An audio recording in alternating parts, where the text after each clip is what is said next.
Definisi al-makosyah. Al-makosyah secara etimologi artinya adalah al-musawwah atau sama. Sedangkan secara terminologi fikih artinya pengguguran utang seseorang kepadamu sebagai bandingan utangmu kepadanya dengan beberapa syarat. Mazhab-mazhab yang ada sepakat tentang disyariatkannya al-makosyah berdasarkan hadis Abdullah ibnu Umar radhiyallahu an. Ia berkata, yang artinya, saya menjual unta di daerah Gangki, terkadang saya menjualnya dengan dinar, namun saya menerima pembayaran dalam bentuk dirham. Begitu juga sebaliknya, terkadang saya menjualnya dengan dirham, namun saya menerima pembayarannya dengan dinar. Saya menerima ini sebagai ganti itu, dan saya menerima itu sebagai ganti ini. Lalu saya datang menemui Rasulullah SAW, yang kala itu sedang berada di rumah Hafsah radhiyallahu an. Lalu saya bertanya kepada beliau, "Wahai Rasulullah, saya hendak bertanya kepada Anda. Saya menjual unta di daerah Bakil, terkadang saya menjualnya dengan dinar, namun saya menerima pembayarannya dalam bentuk dirham. Begitu juga sebaliknya, terkadang saya menjualnya dengan dirham, namun saya menerima pembayarannya dengan dinar. Saya menerima ini sebagai ganti itu, dan saya menerima itu sebagai ganti ini." Lalu beliau berkata, "Hal itu tidak apa-apa selama kamu menerimanya sesuai dengan harga dari hari itu, dan kamu tidak berpisah dengan pihak pembeli dalam keadaan di antara kalian berdua masih ada sesuatu tanggungan. Maksud tidak secara kontan dan serah terima secara langsung di majelis akad." Objek al-makosyah. Al-makosyah terjadi di antara dua utang. Al-makosyah tidak terjadi antara harta al-ain dengan harta al-ain, juga tidak terjadi antara utang dengan harta al-ain. Macam-macam al-makosyah. 1. Hukumnya boleh.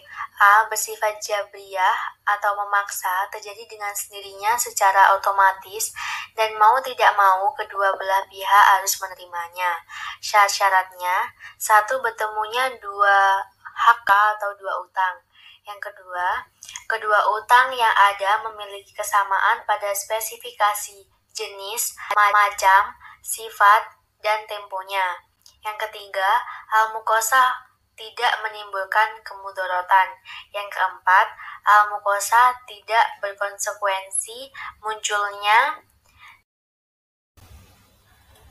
B. Bersifat al-ihtiyariyah atau al-ittifoakiyah, yang munculnya berdasarkan inisiatif dan kesepakatan kedua belah pihak, yaitu al-mukosyah yang terjadi berdasarkan persetujuan dan kesepakatan kedua belah pihak selama hal itu tidak berkonsekuensi pada munculnya sesuatu yang dilarang oleh agama, baik apakah kedua tanggungan utang yang ada memiliki kesamaan jenis atau tidak, baik memiliki kesamaan sifat maupun tidak, baik apakah salah satu hak yang ada berupa utang dan salah satunya lagi berupa harta al-ain. 2. Hukumnya tidak boleh. Al-makosyah tidak boleh terjadi jika salah satu syarat di atas tidak terpenuhi, seperti jika al-makosyah berkonsekuensi pada sesuatu yang dilarang oleh agama. Hal ini bisa terjadi di dalam beberapa kasus akad syarf, atau jual beli emas atau perak dibeli dengan emas atau perak, dan lain-lain. Hukum-hukum al-makosyah. Konsekuensi hukum al-makosyah adalah al-iqad atau pengguguran tanggungan utang. Akan tetapi, bukan murni pengguguran, namun pengguguran yang mengandung unsur al-wafa atau pelunasan. Al-makosyah menggugurkan tanggungan utang kedua belah pihak jika memang utang itu sepadan. Dengan kata lain, apabila masing-masing dari tanggungan utang kedua belah pihak adalah sama, maka kedua tanggungan utang itu sama-sama gugur dengan adanya al-makosyah.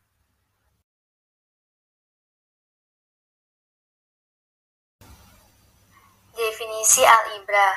Al-ibrah secara etimologi artinya adalah at-tanzih atau pembersihan, at-taklis atau pembebasan, pemurnian, dan al-mubaadah atau menjauhkan dari sesuatu. Sedangkan secara terminologi syara adalah pengguguran atau al-isqat, oleh seseorang terhadap haknya yang berada di dalam tanggungan orang lain, seperti pengguguran oleh adain atau pihak yang berpiutang.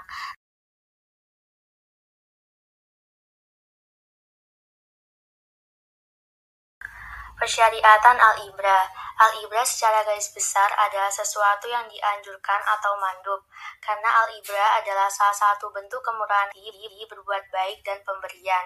Sebab al-ibrah mengandung unsur menggugurkan hak dari pihak yang berhutang, meskipun ia bukanlah orang yang baru mengalami kesempitan ekonomi.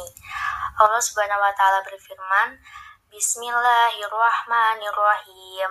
Ta'lamuna kuntum illakum khairun tasaddaqu wa an maisaratin ila fanadiratun usratin dukana wain.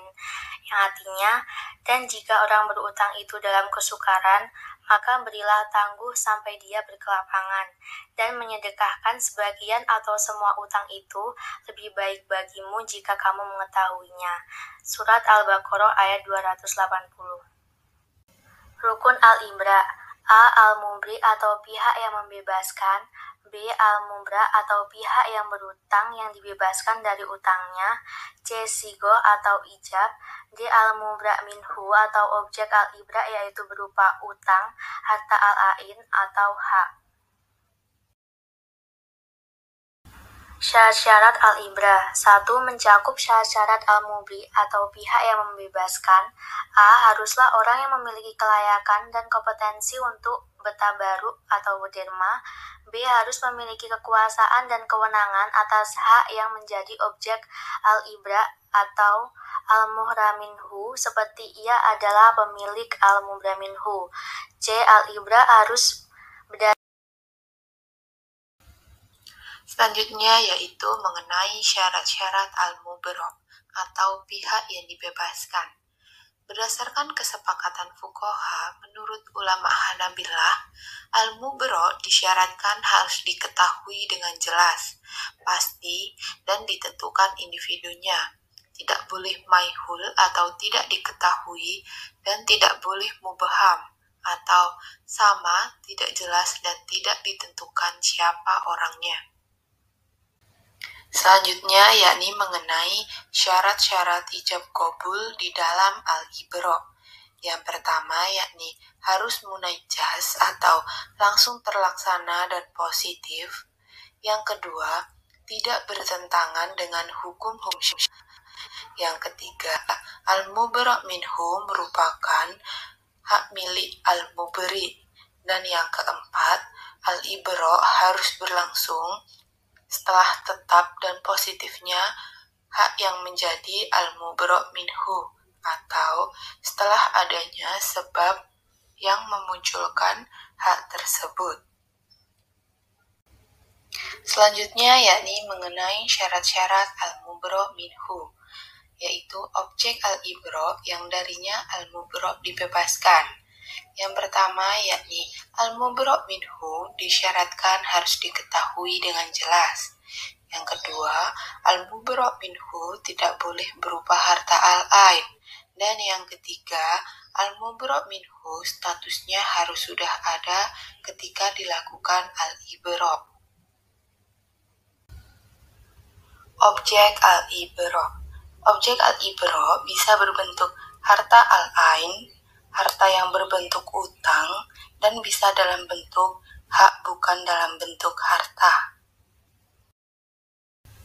Selanjutnya yakni mengenai macam-macam al-ibrah.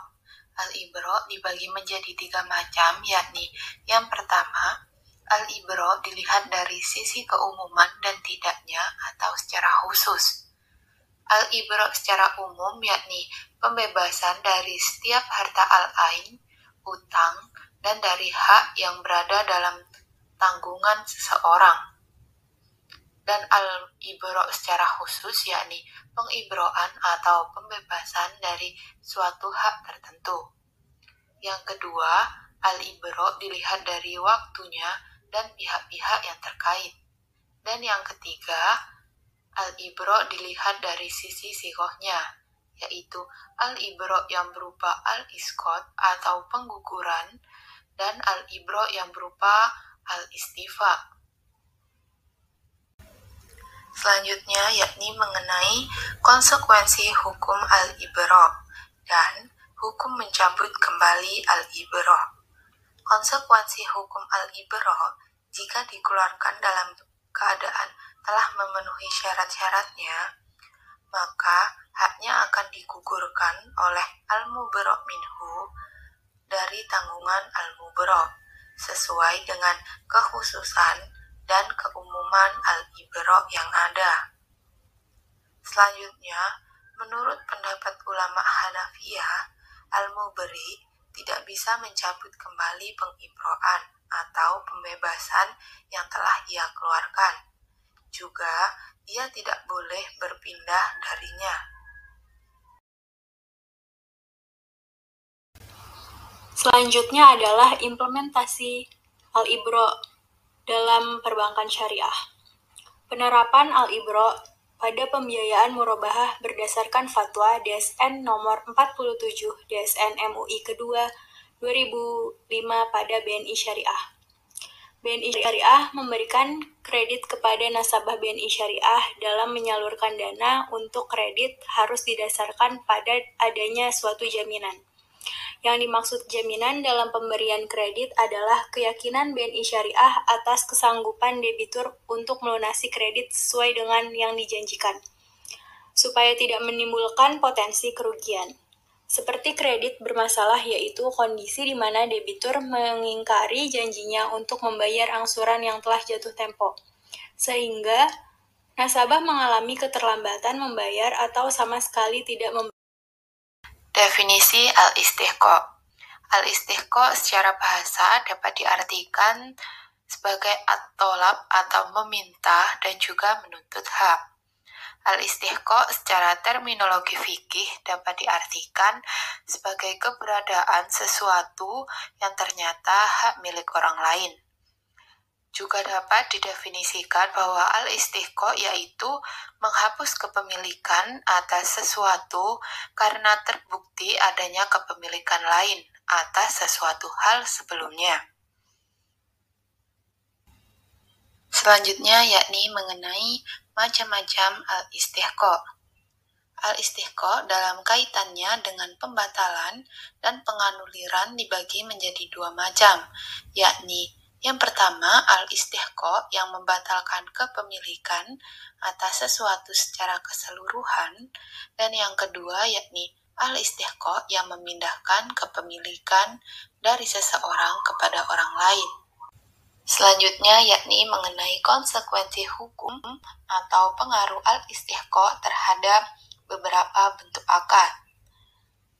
Yang pertama yakni al-istihqaq yang terjadi di dalam akad jual beli dan al-muqayyadah atau jual beli barter.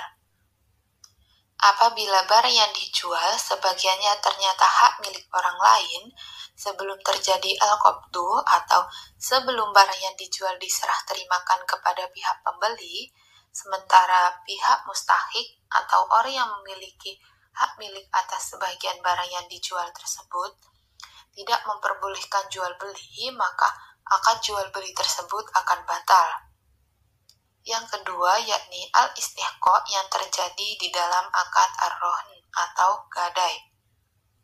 Apabila barang yang digadaikan ternyata hak milik orang lain, bukan hak milik ar-rohi yang menggadaikan sendiri, setelah berlangsungnya akad ar-rohn, maka di sini dilihat apakah sisanya masih sah, maka akad ar-rohn tidak akan batal. Tetapi apabila sisanya tidak sah, maka akad ar-rohn akan batal. Yang ketiga yakni al-istihqaq yang muncul dalam al-qismah atau pembagian harta.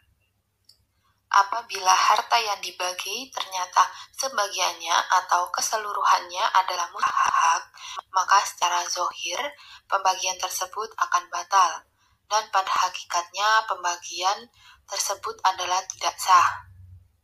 Yang keempat yakni al-istihqaq di dalam kesepakatan asul atau damai.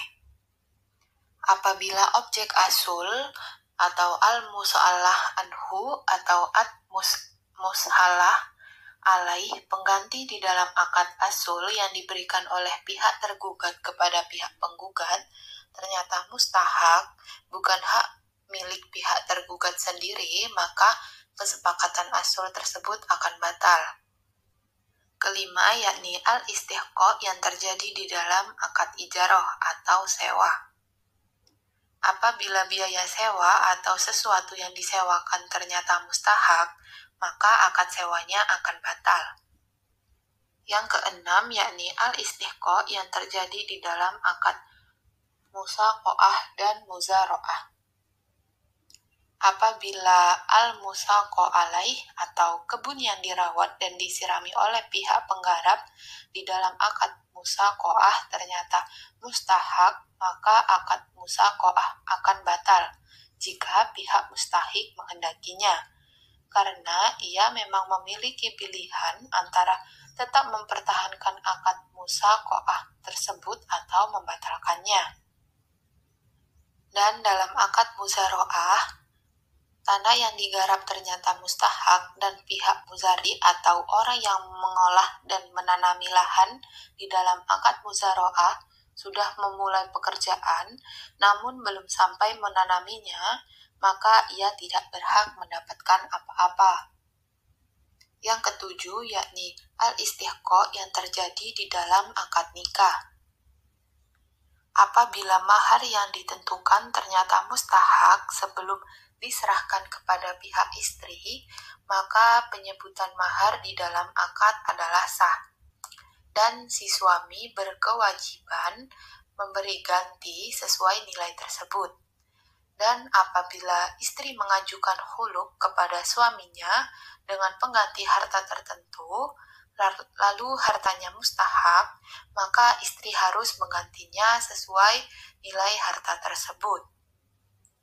Yang kedelapan, yakni al-istihqaq di dalam wasiat dan wakaf.